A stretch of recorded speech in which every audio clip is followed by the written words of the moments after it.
আয়না আমাদের প্রত্যেকের ঘরেই একটি বিশেষ স্থান দখল করে রয়েছে। আমাদের দৈনন্দিন জীবনের একটি বিশেষ অংশ এই আয়না। তবে ঘরে বা বাড়িতে আয়না রাখার স্থান আমাদের ভাগ্যকে পরিবর্তন করতে একটি বিশেষ গুরুত্বপূর্ণ ভূমিকা পালন করে। আমরা না জেনে আয়নাকে ঘরের যে কোনো জায়গাতে রেখে দিই।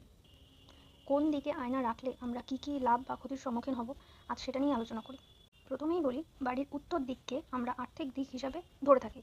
এটি কুবের দেবের স্থান। উত্তর দিকে আয়না রাখলে আপনার বাড়িতে ধন সমৃদ্ধি বাড়বে, আর্থিক উন্নতি হবে। পূর্ব দিকে আয়না রাখা অত্যন্ত শুভ। এটি আপনাদের আর্থিক উন্নতি তো করবেই, তার সাথে সুস্বাস্থ্যও বজায় রাখবে। এর সাথে বাড়িতে ইতিবাচক শক্তিরও আগমন ঘটবে। পশ্চিম দিকে আয়না তো ভুলেও রাখবেন না। এই দিকে রাখলে জীবনে অশান্তি তো ডেকে আনবেই, তার সাথে নেগেটিভ এনার্জিকেও আকর্ষিত করবে। আর সবশেষে বলি, যদি বাড়ির দক্ষিণ দিকে আয়না রেখে থাকেন তাহলে ভুলেও রাখবেন না, আয়নাটিকে খুলে ফেলে দিন। কারণ দক্ষিণ দিককে আমরা জমের দুয়ার হিসাবে জানি। এদিকে আয়না রাখা অত্যন্ত অশুভ।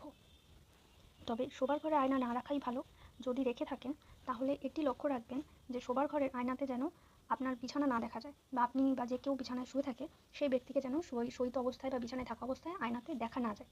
যদি এমতো অবস্থায় আপনাকে আয়না রাখতেই হয় তবে আয়নাটিকে ঢেকে রাখবেন।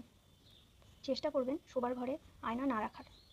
চেষ্টা করবেন চৌকো আয়না ব্যবহার করতে বা আয়তক্ষেত্রে আয়না ব্যবহার করতে। কখনো গোল আয়না ব্যবহার করবেন না। গোল আয়না অতটা শুভ ফল প্রদান করে না, এবং আয়না যদি খণ্ডিত হয় বা কোথাও ভেঙে যায়, সে ভাঙা আয়না কখনোই ব্যবহার করবেন না। ভাঙা আয়নাও আমাদের জীবনে নেগেটিভ এনার্জিকে অ্যাট্রাক্ট করে।